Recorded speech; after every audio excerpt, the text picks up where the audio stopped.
This is the Canon RF 70-200 lens, and this is one of two lenses that I use about 90% of the time. Now I wanted to make this video because when I first started out as a photographer, the advice that I was given was that I should use a nifty 50. Whether or not that was good advice is not something I'm gonna touch on in this video. I think a more important point is that I don't own a 50mm lens today, and most of my photography is done with zoom lenses. So today I'm gonna be doing a behind the scenes photo shoot where you guys are gonna be able to see my thought process, how I use these lenses and why I use them over using prime lenses. And then I'm gonna give you some of the pros and the cons to using zoom lenses and some pitfalls that I ran into during this shoot. For those of you who are new to my channel, my name is Chris Augie. I make tons of videos on photography, off-camera flash, creative studio photography. So if you guys love videos like these, subscribe and let's get to the video.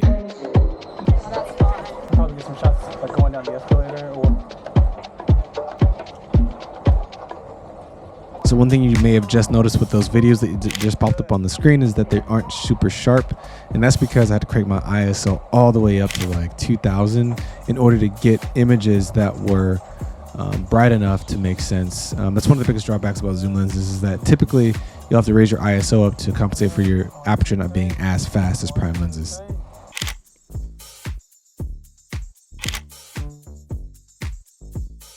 Let's use these stairs real quick. No. You can come down. You can come down. Yeah. That's perfect. Good.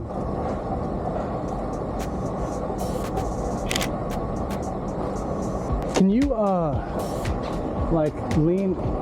So on the other hand, one of the pros about using zoom lenses is that whatever composition that you can create in your mind, typically, you'll be able to capture it on set. And so if I had a 50mm or an 85mm, and let's say I had like two prime lenses, then I may be able to capture what I'm looking for.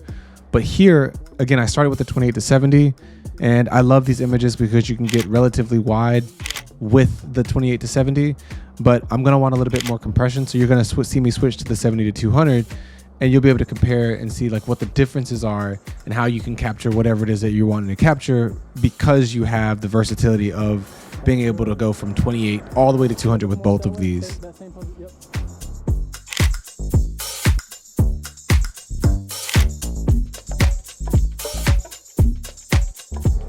I'm gonna switch lenses real quick, okay? 200.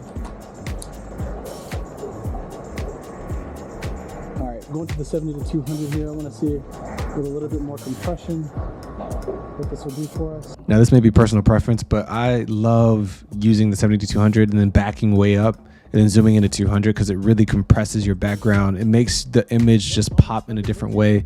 And honestly, I think it kind of makes up for the fact that the speed of the aperture is 2.8 because of the compression. So you really can't, honestly, for me, you can't tell the difference, but it just looks so good. That's great. Okay, you want to see what these look like? Oh, wow.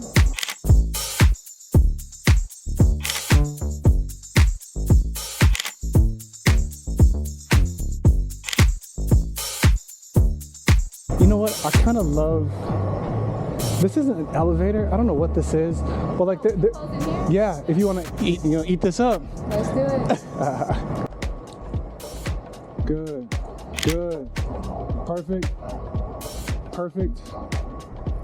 Like some inspiration for, Like, can I take a picture? low key. I wish this was an odd number of, stand right here in the middle of it. Like right here in the middle. Good. That's good.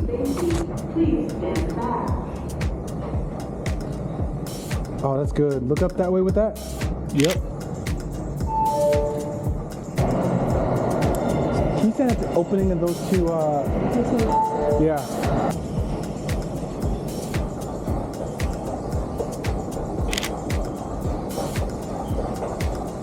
I'm gonna switch lenses one more time, okay?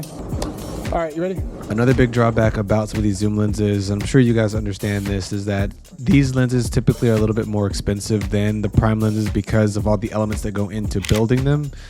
And so I understand that, you know, not everyone's going to be able to afford some of these zoom lenses, but there are cheaper options on the market. For instance, you can get a 24 to 105, relatively a lot less money than it will cost to get one of these lenses. So keep in mind, if you're being cost conscious, that's another drawback about these zoom lenses, is that they do cost more. But to be honest, I would rather save up my money and get a good zoom lens. It's going to give me some versatility versus getting prime lenses. But again, you know, what's your preference? Let me know down in the comments.